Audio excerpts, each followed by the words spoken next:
Oggi sono venuto con un aiutante, Brian, che mi aiuterà nei lavori. Ecco, lui è Brian. Eccolo, lui va. Brian, vieni.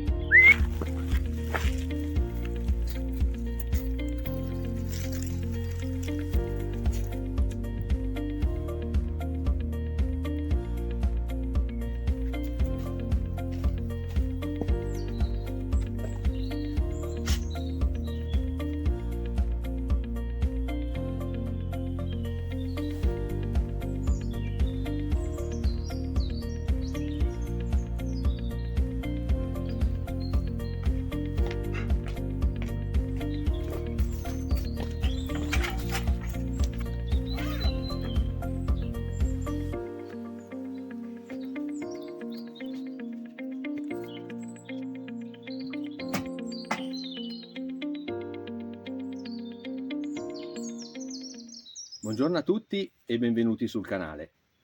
Faccio questo video colpevolmente in ritardo per presentarmi e per presentarvi la baita che io e mia moglie Jo abbiamo acquistato da poco. Mi chiamo Daniele e vivo a Verbania.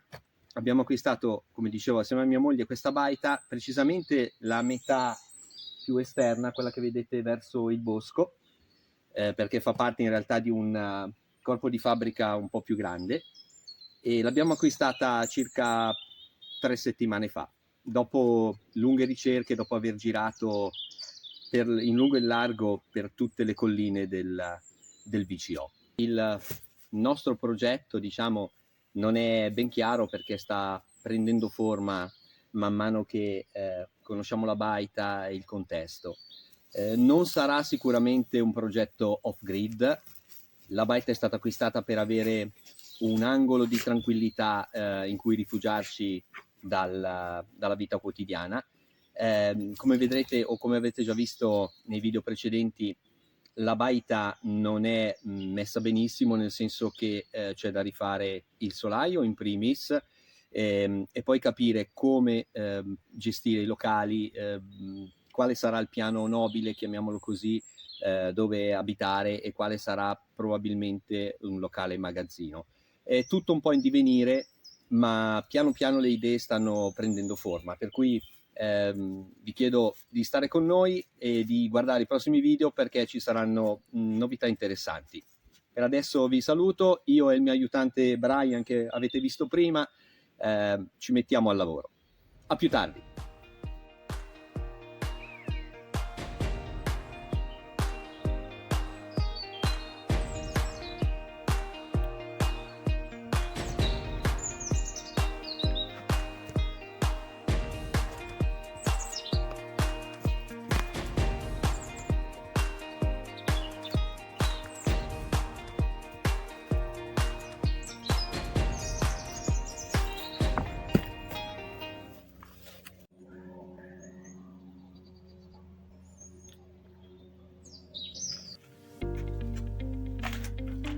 Come vedete il solaio è da rifare.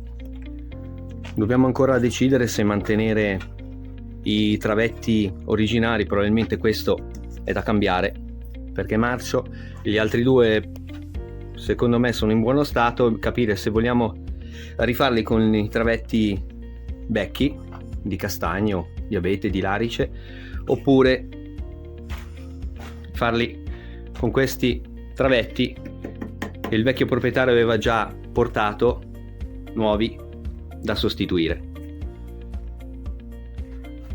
Un altro lavoro prioritario è sicuramente quello di chiudere questi grossi buchi, queste grosse fessure nel muro di pietra, ed è quello che a breve mi sono prefissato di fare.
Avrei voluto togliere di mezzo questo travetto, ma purtroppo non c'è stato modo e quindi l'avremo qua in mezzo. Chiedo scusa per il video, ma non c'è altra soluzione.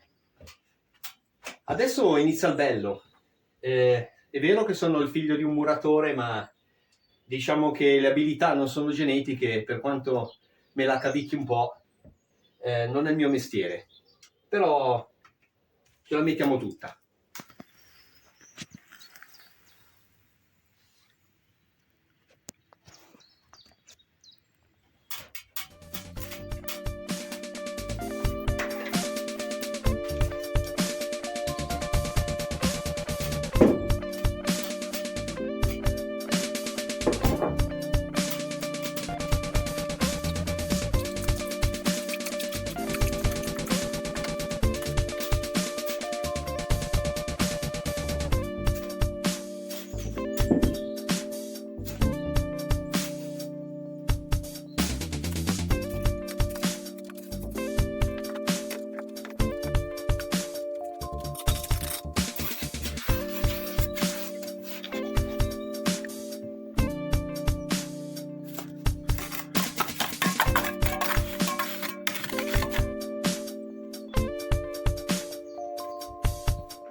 Siccome questo foro è passante, dovremmo procedere per step.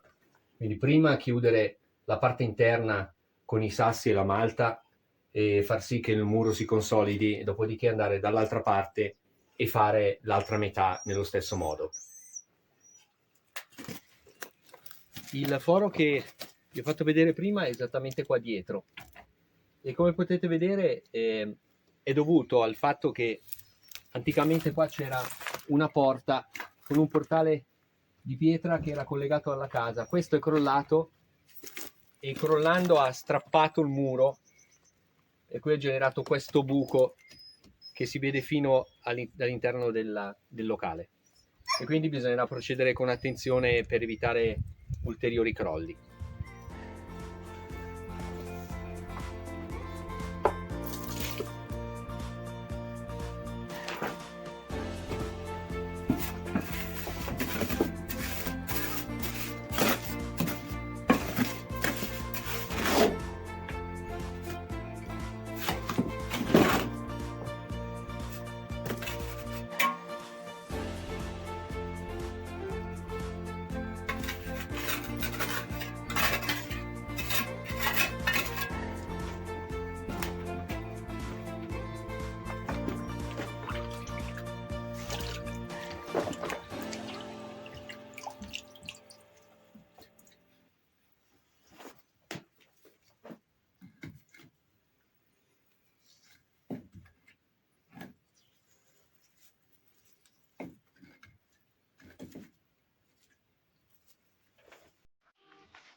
Ciao amore, adesso andiamo, eh?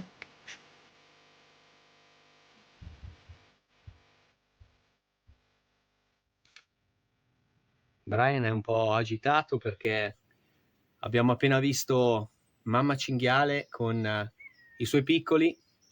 Lui li ha sentiti prima che io li potessi vedere e lui ha abbaiato, sono scappati naturalmente. Avrei voluto continuare a fare qualche altro lavoro, ma non c'era tempo per preparare il terzo impasto di Malta e quindi per oggi ci fermiamo qui. Se il video vi è piaciuto mettete un like, iscrivetevi al canale e farò di tutto per tenervi aggiornato e di pubblicare un ulteriore video non appena possibile. Ciao a tutti!